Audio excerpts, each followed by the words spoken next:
O que aconteceu foi o seguinte: antes de toda essa treta do Trump e dos Estados Unidos contra o Alexandre de Moraes, segundo o The New York Times, teve uma cartinha que veio dos Estados Unidos para o Alexandre de Moraes avisando: amigo, você está perdendo a linha, acha a linha de novo, porque se você não achar, a gente vai enfiar a linha em você. E dessa forma o que aconteceu? O Xandão olhou no olho do Trump e falou: amigo, senta lá que o pai é brabo, o pai é o rei do Brasil. Aqui eles me chamam de imperador, deus grego, entendeu? E aí, grego não, deus brasileiro, né? E aí, obviamente que isso aqui é uma elucidação, não rolou essa conversa, mas é mais ou menos nessa linha. E o que aconteceu? Trump, cachorro louco, falou: é verdade? Aqui é o Trump, o laranjão, você vai brincar? E basicamente o que aconteceu? A brincadeira começou. Sanção pro visto, mas a sanção pro visto é ruim para eles, só que não é algo que tem muito impacto midiático. Como assim, Floriano? Imagina se a gente tivesse um vídeo ou um anúncio dos Estados Unidos falando assim: a galera do STF, ou aqueles nomes que eu citei no último vídeo, está bloqueada, não pode mais entrar nos Estados Unidos. Aí depois de alguns dias a Europa fala também sancionou, e aí a galera do STF tem que ficar aqui no Brasil mesmo. Ok, beleza. E isso geraria um certo impacto midiático. Só que não vai acontecer esses anúncios. A gente só vai descobrir se por acaso o Barroso, ou o Gilmar, ou o Alexandre forem tentar entrar nos Estados Unidos, no aeroporto, eles vão ser barrados. Mas eles têm contato, eles vão mandar uma cartinha para a PF, falar assim: verifica aí se meu passaporte está liberado para entrar nos Estados Unidos. Então não vai precisar ter todo esse constrangimento, eles simplesmente não vão passar por esse vexame e a gente vai ficar nessa dúvida: será que eles estão bloqueados? Será que eu estou bloqueado? Na minha humilde opinião, já estão bloqueados e eles não vão pagar para ver, tá? Eles não vão chegar até o aeroporto, porque se eles entrarem nos Estados Unidos, talvez fique até feio pro governo americano. Se não tiver bloqueado, vai bloquear imediatamente, talvez prender ele lá mesmo. Dito isso, o The New York Times vazou essa comunicação, essa carta que foi enviada do governo americano, meio que avisando, meio que dando uma diretriz aí pro Xandão dar uma segurada. E parece que o Xandão ignorou. Eu vou ler para vocês a matéria na íntegra para você conseguir tirar a sua própria conclusão. E também temos mais umas coisas interessantes. Teve uma comunicação da Natuza Neri da Globo com a galera do STF, porque ela tem um acesso a todos os ministros, pelo que parece. Sempre é Daniela Lima: o ministro me falou, tem piadinha de ministro. Ou seja, eles têm uma comunicação bem perto. Mas dito isso, ela fala umas coisas que, na minha humilde concepção, é uma prostituição da verdade. E aí eu vou elucidar para vocês, e vocês também vão poder sempre emitir a opinião de vocês aqui no comentário. E também tem um debate, que não é um debate, é basicamente um espancamento, que é um debate sobre a Janja e a Michelle, quem foi a melhor primeira-dama. E aí eu vou mostrar na íntegra para vocês. Na íntegra não, vou mostrar um trecho que simplesmente é um esculacho, tá? É um esculacho e obviamente que é fácil esculachar você comparar a Janja e a Michelle. Não é muito difícil, não é muito difícil. Mas dito isso, vamos começar de uma vez por todas, mas gostaria de pedir para se inscrever no canal, ativar o sininho e curtir o vídeo. Lembrando, isso aqui é uma função social. Quanto mais você fizer isso, mais o YouTube vai entender a relevância, mais vai distribuir para os brasileiros e a gente vai conseguir diminuir aquele número que hoje está em 40% de aprovação. Existem 40% de pessoas desinformadas e antadas aqui nesse Brasil. E a gente precisa informar essas pessoas, porque não é difícil perceber que o governo Lula está uma bosta. Não é difícil, a gente não está forçando nada, só mostrar a verdade. Então compartilhe o vídeo e curte para o YouTube entender a relevância desse conteúdo. Dito isso, vamos começar com esse debate incrível, tá? Já vou soltar aqui, presta atenção. 26 milhões. O tapete de 114 mil reais, 42 mil reais para uma cama, são 200 mil em cortina. Aliança Global contra a Fome e a Pobreza. Eu quero que vocês digam os números de pessoas atendidas, quantos milhões arrecadados, quantos milhões de pessoas atendidas e comparar com o trabalho que a Michelle Bolsonaro fez, por exemplo. Fake. A Michelle Bolsonaro fez o programa Pátria Voluntária. Eu tenho aqui o programa Pátria Voluntária. São 300 folhas de prestação de contas. Foram 4 milhões de pessoas atendidas, 10 milhões de reais de dinheiro. A mulher tá perdida. Essa aqui é a Zâmia, que é a esposa do Glaube, aquele cara que foi sancionado, não foi expulso. Basicamente, ele perdeu o mandato porque ele bateu, deu chute no outro, pensou que era o UFC e basicamente foi expulso, foi impeachmentado lá. Ela ficou chorando, ele dormiu dentro do Congresso, fez showzinho, né? Isso que é negócio de showzinho. Basicamente, colocaram essa mulher para debater com a Carol. E aí, basicamente, está sendo espancada, né? Mas como que você vai comparar uma coisa com a outra? A gente só sabe viajar e gastar e falar besteira. Privado, destinados a pessoas carentes, mais de 20 mil toneladas de alimentos destinados e distribuídos. Eu queria saber o que a Janja tem feito, além de utilizar esse programa da Aliança Global contra a Fome e a Pobreza como justificativa para fazer viagens internacionais com uma equipe gigante, um gabinete paralelo, que isso nem tem previsão legal, isso fere a moralidade, isso fere Ó a cara da mulher, a mulher tá perdida, a mulher, cara, como que eu vim parar aqui? Eu devia ter ficado lá com meu marido, dormindo dentro da câmara. princípios da administração pública para ficar em hotel de luxo fazendo gastança. E vou dar um exemplo. Pega o Palácio da Alvorada. Quando você fala em Palácio da Alvorada, Michele Bolsonaro, o que me faz lembrar? Ela fazia eventos para receber crianças carentes, para receber... Aí tem Michele Bolsonaro cheio de criança carente, botando a galera pra tomar banho na piscina lá do Alvorada. Aí você corta pra Janja, a Janja gastando e discutindo com Xi Jinping e pedindo censura do TikTok. Pô, é uma vergonha, amigo. Não tem como, é esculacho isso aqui. Mulheres, mães solos de pessoas portadoras de deficiência. E fazer eventos para aqueles que mais precisam, para os invisíveis. E agora, quando você pega Janja e Alvorada, o que notícias que você tem? É querendo colocar com reformas imóveis de luxo. Já se gastou, gente, no Palácio da Alvorada, 26 milhões de reais. Isso já tá bom, né? Esse esculacho já tá bom, né? Ou seja, uma grande vergonha. A gente tem que trocar isso aí, né? A gente tem que trocar isso aí. Dito isso, pessoal, agora a gente vai para um resumo. Vai ser uns 10, 15 segundos para você entender de uma vez por todas por que o Lula quer aumentar o imposto do EF. É uma simplificação poética, tá? Que eu nunca teria capacidade para conseguir explicar de forma tão tranquila e tão fácil, tá? Então é 15 segundos só apenas, ó, presta atenção. Vocês vão entender completamente. Mas você tá ligado do IOF, o que tá rolando? Vou tentar resumir de uma forma mais comum. Para tapar o buraco do governo, eles vão enfiar no buraco do povo. É exatamente isso, entendeu? Eles querem gastar, e aí obviamente que é sempre bom você gastar e não pagar. E aí vai colocar no buraco do povo. Então agora ficou bem claro, sugiro até que você compartilhe isso, porque existem 40% de brasileiros que não conseguiram entender isso. São analfabetos funcionais, foram pessoas que foram roubadas pelo governo, a educação deles foram roubada, e ele não consegue entender que o governo está uma bosta. Então envie esse tipo de piada que talvez eles consigam entender dessa forma. E se ainda faltar, eles tiverem querendo argumentar alguma coisa, você coloca essa notícia, ó. Escândalo, governo Lula repassa 15,8 milhões a ONG ligada ao PT. Ah, mas é pra ajudar alguém. Ajudar quem? Ajudar ele a se reeleger. Ele vai trazer caminhão de dinheiro pra tentar se reeleger. Se a gente não utilizar as redes sociais pra compartilhar a informação, esquece, a gente vai perder 26. E aí perde o Brasil e aí o buraco vai ficar cada vez mais forçado, né? Porque o homem não vai parar, né? O homem não vai parar, essa é a grande verdade. Se ele ganha de novo, esquece. E para piorar a situação, o país está uma selva. Simplesmente não existe segurança no Brasil. E a galera fica roubando, sendo solta, rouba de novo, sendo solta. E olha essa imagem que lamentável, tá? Mulher cai de moto ao ser abordada por criminosos, tá? No Rio Grande do Norte. Em Natal, infelizmente, onde o Lula teve mais voto. Espero que ela não tenha votado no Lula, mas... Olha o que acontece. Eles tentam abordar, a mulher acelera, aí a mulher cai. Ó, aí os meliantes vão atrás da mulher. A mulher tá caída, ó, ela levou uma porrada ali. Ela caiu, ela tá machucada. E aí você pensa, pô, eles poderiam só ir embora, né? Porque, pô, olha o tempão que tá levando isso, podem alguém pegar. Cara, não, isso aqui é o país do Lula, não, ninguém vai ser preso. Aí um pega a moto, o outro desce e assalta a mulher caída. Ele vira o corpo da mulher, nem sei se tá morta. Vocês entenderam isso? Como que isso é pesado? Você tá vendo como que isso é pesado? Um cara desse, sabe o que vai acontecer? Isso tem só pra vocês entenderem bem claro, tá? O que vai acontecer? Esse cara vai pra audiência de custódia, ele vai ser preso. Aí o próximo assaltado, sabe quem vai ser? É eu e você. Exato, é isso que tá acontecendo no Brasil. Por isso que eu falo, a gente tem que pegar e informar a população. Existem 40% de anta no Brasil que não viu essa desgraça acontecer. Não é possível, eu fico revoltado. Dito isso, agora vamos lá para a Rede Globo. A Natuza falou com os ministros do STF. Na minha humilde concepção, isso aqui é uma falácia, tá? E eu vou provar pra vocês. Provar não, vou colocar meu ponto de vista, vocês vão pegar e tirar as conclusões de vocês, tá? Dito isso, vou soltar aqui. Engane, faça o discurso bonito que quiser. O Congresso não está preocupado nem com IOF, nem com crédito caro, não está. Está preocupado com emenda. Se tiver... Isso aqui tem parte de verdade e parte de mentira. Quem que é o Congresso? É o Centrão. Quem que está por trás do Centrão? Empresários que financiam essas candidaturas. O que o empresário não pode deixar acontecer? Exatamente, o país quebrar. Então, se por acaso ele começar, o Congresso abrir as pernas para o Lula vai até o fundo, né? Vai acabar de rasgar tudo e vai rasgar o dinheiro, rasgar o país como um todo. Ou seja, em parte, eles querem emendas, mas eles não podem esticar a corda o suficiente para estourar. Porque depois de estourar é virar a Venezuela, entendeu? E aí não é bom para ninguém. E não é bom para quem está financiando as campanhas, para quem financia os políticos.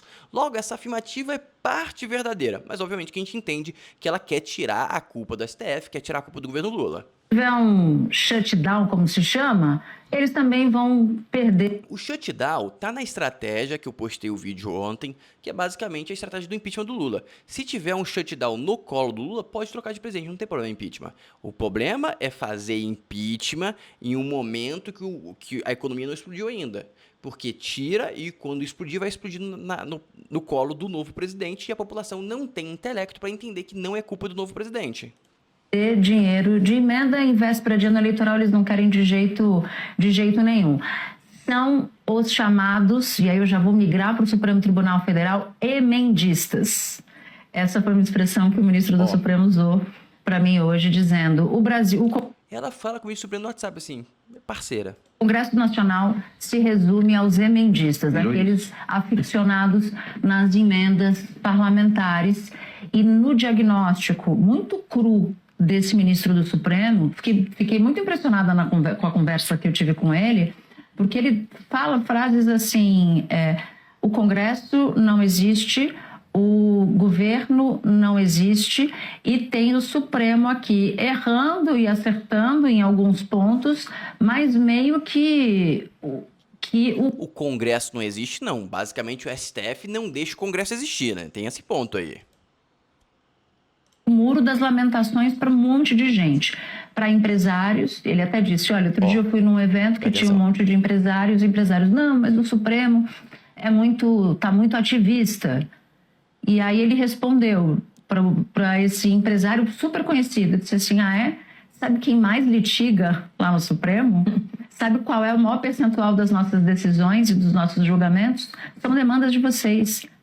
Por que existe tanta demanda de empresário? Porque não tem segurança jurídica. Basicamente, qualquer juiz do Brasil rasga a Constituição, faz uma interpretação louca e toca o pau e prejudica o país. E aí, basicamente, o judiciário tem que ficar corrigindo essas coisas. E algumas coisas ele até prejudica. Eu vou mostrar que eu separei algumas decisões, mas vamos só concluir esse vídeo primeiro. Empresários. Então, o discurso de que eles são muito ativistas vale para um ponto, mas não vale quando... Então, Natuza, me responde essa, tá? Vou pegar aqui um negócio bem simples, tá? Bem tranquilo. Deixa eu ver se eu acerto qual que é a matéria certa. Calma aí. Deixa eu ver se eu acerto aqui. Essa aqui? Não, nessa aqui não. Eu separei 3 matérias, tá? É essa aqui, ó. STF mantém entendimento sobre fim de eficácia de decisão definitiva em matéria tributária. O que é isso aqui, tá?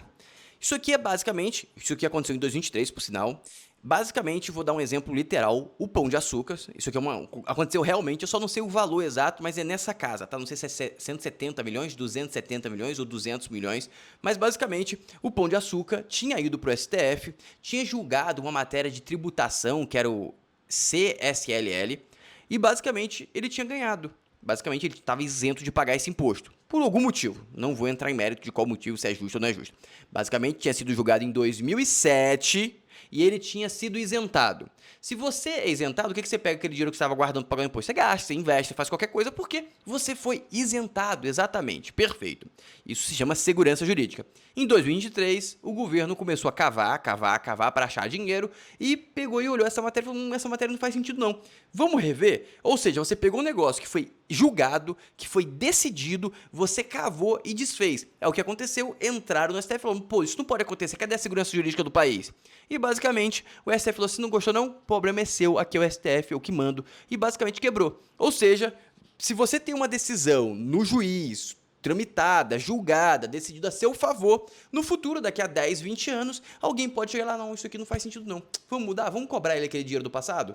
Você entendeu isso? Você conseguiu compreender isso? É loucura. Isso aqui é loucura, isso aqui é hospício. Aí você fala: a gente está julgando a matéria do empresário. Sim, você está piorando a vida do empresário brasileiro. Parabéns. E Floriano, você não acha que a decisão foi certa? Eu acho que a decisão ter revista foi certa. Mas você quebrar uma decisão já feita no judiciário, você coloca o Brasil no hospício, entendeu? E aí você poderia buscar por que essa decisão foi tomada errada no passado. Aí beleza, você poderia achar ali, não tô falando que isso aconteceu, mas estou supondo, tá? Você poderia achar uma compra de sentença, aí beleza, você poderia cobrar a empresa porque ela comprou a sentença, ela quebrou o rito. Não tô falando que isso aconteceu. Beleza, mas você quebrar uma matéria que foi decidida, aí é uma piada. É um país que é uma piada. Porque, beleza, um ministro decide uma coisa, o outro decide outra e você nunca vai ficar tramitado e julgado. Ou seja, nunca vai fechar aquela porta. Sempre vai ter um risco de alguma coisa voltar e te pegar por trás. Então isso aqui é uma vergonha. Então ela fica defendendo ali, não sei o que, ministro, não sei o que. Beleza. Ah, quer pegar mais coisa? Vamos pegar mais uma aqui, ó. STF suspende processos em todo o país sobre licitude de contratos de prestação de serviço. Por quê? Porque, basicamente, no Brasil é o país com mais processo trabalhista do mundo. E por que isso acontece? Porque, basicamente, eu e Joãozinho, a gente faz um acordo de trabalho, a gente assina um contrato e aí ele vai para o tribunal e fala assim, eu assinei esse contrato, eu realmente concordei com ele, mas agora eu mudei de ideia e quero todos os meus benefícios passados dos últimos 5 anos que eu trabalhei para ele. E aí o empresário se lasca. O acordo que foi feito entre o patrão e o funcionário vai pro inferno, entendeu? É isso. E aí, esse é o tipo de decisão que o STF tem que ver e rever. Isso que foi uma decisão boa, tá? Só que realmente precisava disso? Não precisava se a gente tivesse um judiciário seguro, se a gente tivesse um judiciário certo. Aí, beleza. Agora vem isso aqui, ó. Isso aqui é uma decisão que também não precisava ter. Alguém está provocando e não é um empresário. STF irá decidir se existe vínculo empregatício entre o motorista e a plataforma de aplicativo. Quem que provocou isso? O governo, porque quer gerar esse vínculo para captar imposto. O cara que trabalha, o motorista do Uber, ele quer esse vínculo? Não. A empresa quer esse vínculo? Não. Ou seja, isso aqui é uma demanda dos empresários, é um julgamento empresarial, porque vai determinar a relação de uma empresa com um profissional. Só que quem está demandando isso é quem? É o empresário ou o governo? Isso vai beneficiar quem? O empresário ou o governo? O povo ou o governo? Então é bonito. Ah, mas é porque não sei o que a gente ajuda. Ah, vergonha, amigo, vergonha. E aí a Natuza vem tentar defender. Então isso aqui é uma vergonha, tá? E para aumentar a vergonha, vem agora um vídeo do Chiquini, do Jeffrey Chiquini, falando sobre o Cacai. Que ele é o rei ali, junto com a galera do STF, essa é a grande verdade. Pra quem não sabe, ele foi advogado do Lula no caso da Lava Jato, Mensalão, junto com o Zanin ali. Ele foi o cara que conseguiu libertar o Lula, tá bom? Mas dito isso, vou soltar aqui os comentários que eu achei bem pertinentes. Presta atenção. Será que o Cacai tem alguma informação privilegiada que nós não sabemos? Assim como eu falei, no dia 18 de fevereiro, quando saiu a denúncia contra Bolsonaro e contra os generais, você vai se lembrar talvez, eu falei, este caso será julgado até setembro. É um profeta. E nós já estamos, os advogados falavam, não, vai demorar 2, 3 anos. Eu falei, gente, eu advogo no Supremo há 40 anos. É um profeta. Por que os outros advogados acreditavam que era 2, 3 anos? Porque eles sabem como funciona o rito normal. Ou seja, se tá indo mais rápido é porque tá tendo um rito anormal. É democrático? Eu que não vou falar. Nós já estamos na fase de oitiva das testemunhas de defesa, que termina agora dia 2. O caso do Jair Bolsonaro deverá ser julgado em agosto, no máximo até setembro. Serão condenados a... Agora eu te pergunto, você acha que ele é um profeta ou ele tem informação privilegiada? E se tem informação privilegiada, isso está certo? E dito isso, por que todos os advogados achavam que ia ser 2, 3 anos e o do Jair Bolsonaro foi muito mais rápido? Existe algo fora do constitucional? Não sei, gostaria muito de saber a sua opinião. Comenta aqui. Acho que é muito importante até para outras pessoas lerem, para saber a opinião de geral, né? 30 anos, no mínimo. Olha só que coisa. O cara que entra de bermuda na Suprema Corte sabe quando... Porque não pode entrar de bermuda lá, tem que entrar sempre de calça. Vai terminar o processo do Bolsonaro e quando de pena ele tomará. E não para por aí. Ele fala também informações privilegiadas sobre o que vai acontecer com o Eduardo Bolsonaro. Achando que é o herói da bala chita, porque está lá nos Estados Unidos e tal... Ele acabou de confessar crimes gravíssimos. Impressionante. É uma coisa inacreditável, Nassif. É inacreditável. E, então, assim, no meu ponto de vista, essa representação que foi apresentada pelo Lindenberg, ela será agilizada ao mar. Ele vai ser ouvido mais 2, 3 pessoas, e nós devemos ter uma denúncia contra ele. O que ele está se referindo? Basicamente, o Lindenberg foi lá e pediu contra o Eduardo Bolsonaro por ele estar trabalhando contra o Brasil lá fora. Ele está trabalhando contra o STF, contra o Alexandre de Moraes, para ser mais exato. E aí entrou com essa linha de pensamento para tentar punir ele, prender. Eu quero saber quem é que vai lá nos Estados Unidos buscar. Porque a galera do STF já não pode buscar, né?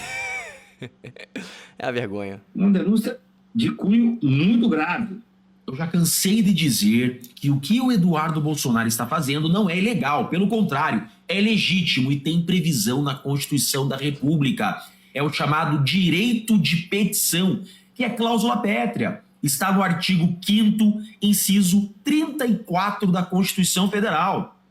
São a todos assegurados, independentemente do pagamento de taxas, o direito de petição aos poderes públicos em defesa de direitos ou contra ilegalidades ou abuso de poder. Ou seja, eles estão tentando criar uma narrativa para justificar a perseguição política e essa é a interpretação do governo americano.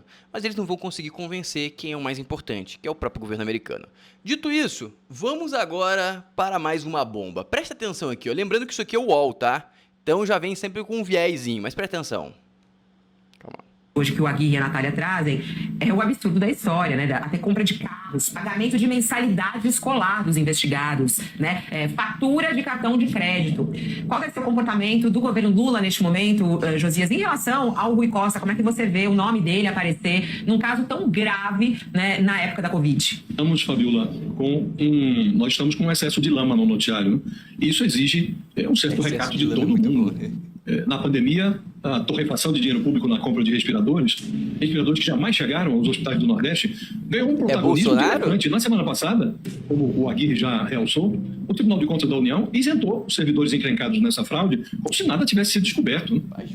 Decorridos 5 dias apenas da decisão do TCU, vem essa notícia do UOL, que traz detalhes de um inquérito em que a Polícia Federal mostra que é impossível encobrir um elefante. Então tem um elefante na praça. Esse caso é escandaloso, dá trompa às patas. Envolve a compra de respiradores chineses, lá em abril de 2020, para abastecer o consórcio Nordeste, que era um grupo composto por estados governados por petistas e aliados. Aí o chefe da Casa Civil, Rui Costa... Governado por petistas e aliados, o chefe da Casa Civil envolvido, um negócio de respirador que deve ter liquidado muita gente, a galera que votou no Lula e iria votar foi pro outro lado, os familiares não aprenderam e votaram de novo. A burrice é uma desgraça.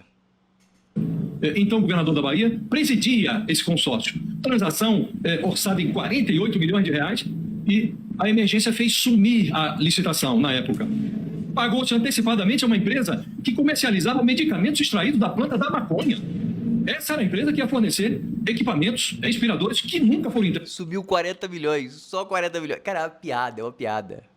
Detalhe de hoje é a revelação. É uma piada. E é coisa atrás de coisa. E o povo não acorda, é uma desgraça isso. E lembrando, é o UOL batendo no governo. O UOL nunca bate no governo, o UOL é esquerdista com força. Nem eles conseguiram passar pano pra essa desgraceira, porque provavelmente muita gente foi pro outro lado, tá? Muita gente foi pro outro lado. Dito isso, agora vamos ver umas falas do meu amigo Carlos Cauti. Um abraço, Carlos. Ele fala coisas muito pertinentes sobre a Lei Magnitsky. Presta atenção no que ele fala aqui e temos que aguardar ansiosamente pro dia do churrasco, né? Quando passar isso, eu vou numa churrascaria, vou comer um rodízio de japonês, um rodízio de churrasco, nem sei, eu tenho que ter que escolher, porque temos que comemorar, né? Presta atenção. Essas declarações, essas listas não são divulgadas na coletiva de imprensa, né? No máximo tem... Porque o que eu falei aqui, basicamente, a Lei Magnitsky vai ter que ser divulgada aos 4 ventos. A sanção que já deve estar em vigor deles não poderem entrar nos Estados Unidos, aí não. Aí essa, especificamente, ela não vai ser divulgada. Quer dizer, a Lei Magnitsky vai ser divulgada e já essa sanção não vai ser divulgada. Um statement oficial, ou o Departamento de Estado ele faz um documento, se faz, né? Um documento às vezes nem acontece, como a Ana estava bem lembrando, o visto não é concedido. Mas nesse caso, além do visto, serão sanções. Se a lei Magnitsky for aplicada, o governo americano vai comunicar isso formalmente ao mundo inteiro através do statement, não uma coletiva de imprensa antecipando o nome sim, nome outro, porque é algo tão pesado e tão grave e que afeta a vida cotidiana das pessoas que obviamente não podem ser antecipadas assim e tem que ser analisado caso a caso, responsabilidade por responsabilidade, que é algo que tem que ser feito com todos os crismas institucionais. Lembrando, se a lei Magnitsky for aplicada a qualquer membro do Supremo Tribunal Federal, ou da Procuradoria-Geral da República, ou da Polícia Federal, essas pessoas sequer poderão ter conta na Netflix, sequer poderão comprar até um hambúrguer no McDonald's, se eles se identificarem, poderá ser comprado. Até assim, nada, o cartão de crédito de qualquer banco brasileiro não vai servir mais. Eles vão ser prisioneiros no seu país. No máximo, não poderem ir no boteco na esquina e pagarem em dinheiro vivo. Assim, é a morte civil. Eles podem ter contra o Banco do Brasil? Não. Também não, porque o Banco do Brasil tem uma sede em Miami. Ou seja, vão estar excluídos do sistema bancário mundial. Vai conseguir conta em algum banco meia boca, mas em geral a grandeza assim vai estar magro. E parece que eles vão ter que receber até em dinheiro vivo, tá? Não vai ter banco para receber o dinheiro deles, vão ter que receber com malote de dinheiro. E isso, qual que é a parte boa disso? Eles vão receber lá 50, 100 mil reais todos os meses. Isso vai ser bem legal porque eles vão experimentar a segurança do Brasil, de você andar com um malote de dinheiro no Brasil. O que é muito interessante, né? Para quem sabe eles não passam políticas melhores. Dito isso, sai mais uma notícia interessante. O que mais incomodou os ministros do STF sobre as sanções de Moraes? E tem a ver com as esposas. Simplesmente perder os escritórios das esposas vai ser muito caro e muito feio. Ou seja, isso aqui pode fazer os ministros largarem o Moraes de lado para não perderem as suas galinhas de ovos de ouro. Dito isso, agora vamos para a carta. A grande carta que eu vou mostrar para vocês em seguida a matéria na íntegra. Vou colocar o Ivan aqui para falar, que eu vi essa notícia por ele, e em seguida eu fui ver a matéria na íntegra. Presta atenção no que está acontecendo, no que aconteceu na realidade. O Departamento de Justiça dos Estados Unidos enviou uma carta ao ministro do Supremo Tribunal Federal, Alexandre de Moraes, neste mês, repreendendo-o por ordenar que o Rumble, uma rede social americana popular entre os conservadores, bloqueasse as contas de um usuário específico, de acordo com uma cópia da carta vista pelo jornal New York Times, que não havia sido divulgada anteriormente. O Departamento de Justiça disse ao juiz Alexandre de Moraes que ele poderia aplicar leis no Brasil, mas não poderia ordenar que empresas tomassem medidas específicas nos Estados Unidos. É o que diz um trecho da reportagem do jornal New. Ou seja, basicamente teve um aviso que ele não poderia fazer isso, e se ele quisesse, a grande verdade é, se o Moraes quisesse, ele poderia ter dado um passo para trás e as coisas teriam se ajustado mais, só que ele não quis, ele foi para cima. Agora vamos ver a matéria na íntegra, tá? Eu separei alguns trechos para vocês. Governo Trump ataca juiz brasileiro por censura. Uma nova política do Departamento de Estado para restringir visto de autoridades estrangeiras que censuram vozes online parece ter sido escrita para um juiz específico do Supremo Tribunal Federal. Quem será ele, né, caros amigos? Quem será ele? Alexandre de Moraes, um juiz do Supremo Tribunal Federal, é uma espécie de teste de Rorschach político. O que é isso aqui? Esse teste é basicamente aquele teste de psicologia que o cara mostra para você uma mancha preta assim, que não existe um significado e pergunta o que parece. Aí logo ele faz uma associação de que essa nova lei, esse novo projeto, parece muito ser feita por Alexandre de Moraes, mas ele quer dizer que pode ser muita opinião dele, não que aquilo se condiga com a realidade, tá? Nos últimos anos, ele empreendeu uma campanha agressiva para livrar a internet brasileira do que ele diz serem ameaças às instituições democráticas do Brasil, ordenando a remoção de centenas de contas de mídia social no processo, quase todas de direita. Como resultado, a esquerda no Brasil o considera um salvador da democracia, ajudando a protegê-la contra uma tentativa de golpe em 2022. A direita, ele é um censor governamental perigoso que abusa do seu poder para silenciar as vozes conservadoras online. O Elon Musk o desafiou, a empresa de mídia do presidente Trump o processou, o ex-presidente brasileiro Jair Bolsonaro é acusado de conspirar para assassiná-lo. Agora, pela primeira vez, ele parece estar na mira do governo dos Estados Unidos, um acontecimento que pode causar uma ruptura diplomática entre as duas maiores nações do hemisfério ocidental. Na quarta-feira, o secretário do Estado, Marco Rubio, anunciou que os Estados Unidos restringiriam os vistos de autoridades estrangeiras, já deve estar valendo, tá? Responsáveis pela censura de expressão protegidas nos Estados Unidos, tá? Em uma publicação online, o senhor Rubio citou a América Latina como um exemplo de região onde, segundo ele, tal censura tem sido um problema. E aqui ele mostra uma campanha do impeachment de Moraes, que é aqueles protestos que acontecem, né? O Departamento de Estado não informou que o juiz Moraes é alvo da ação, mas a linguagem da política do Departamento de Estado se inclina fortemente para essas reclamações contra ele, incluindo de que vistos seriam restringidos para autoridades que exijam que empresas de tecnologia americana retirem conteúdo ou ameacem com mandatos de prisão contra residentes americanos por coisas que disseram online. O senhor Rubio também disse ao Congresso na semana passada que autoridades americanas estavam estudando a possibilidade de impor sanções ao juiz Moraes e que há uma grande possibilidade de que isso aconteça. Ou seja, a coisa está...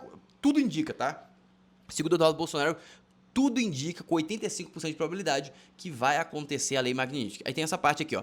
Separadamente, o Departamento de Justiça enviou uma carta, que vem a parte da carta, ao juiz Moraes neste mês, repreendendo por ordenar que o Hubble, uma rede social americana popular entre os conservadores, bloqueasse as contas de usuários específicos, de acordo com uma cópia da carta vista pelo New York Times, que não havia sido divulgada. Ou seja, basicamente teve um aviso e ele ignorou. O Departamento de Justiça diz ao juiz Moraes que ele poderia aplicar as leis no Brasil, mas não poderia ordenar que a empresa tomasse medidas específicas nos Estados Unidos. Um porta-voz do juiz Moraes não quis comentar, ou seja, eles ficaram em silêncio. Qualquer ação do governo Trump contra o juiz Moraes poderia desestabilizar o relacionamento bilateral entre os países, que já foi testado pela eleição do senhor Trump. Ou seja, o couro está ardendo e cada vez fica pior. O senhor Bolsonaro tem sido um dos aliados mais próximos do senhor Trump, entre os líderes mundiais atuais ou antigos. Ele pediu publicamente ao senhor Trump que ajudasse a resgatá-lo do que ele diz ser perseguição política. E cada vez o discurso de perseguição política fica mais claro. E agora vem uma parte bem interessante sobre a lei Magnitsky. O senhor Rubio disse ao Congresso, na semana passada, o Congresso americano, que autoridades americanas estavam estudando o uso da lei Magnitsky global para impor sanções ao ministro Moraes.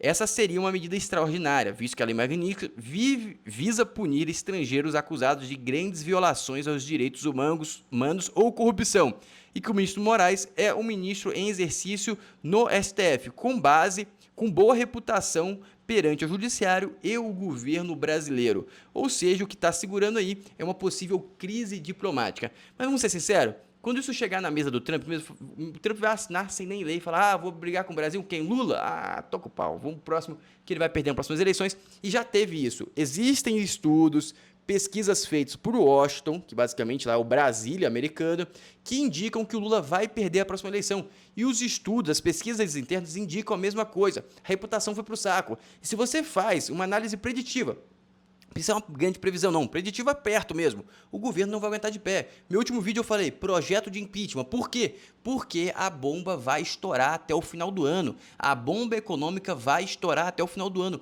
Não tem dinheiro para pagar as contas. As universidades estão sofrendo, os hospitais estão ficando sem dinheiro. Já já vai estender para tudo. Daqui a pouco vai atrasar dinheiro de servidor federal. Quando isso acontecer, a população acorda e a gente acorda aqueles 40% que ainda estão aprovando. E lembre de fazer a sua parte, de compartilhar esse vídeo para a gente conseguir acelerar esse processo de acordar o povo. E lembre de se inscrever no canal, ativar o sininho e um abraço, até o próximo vídeo e curtir também. Valeu!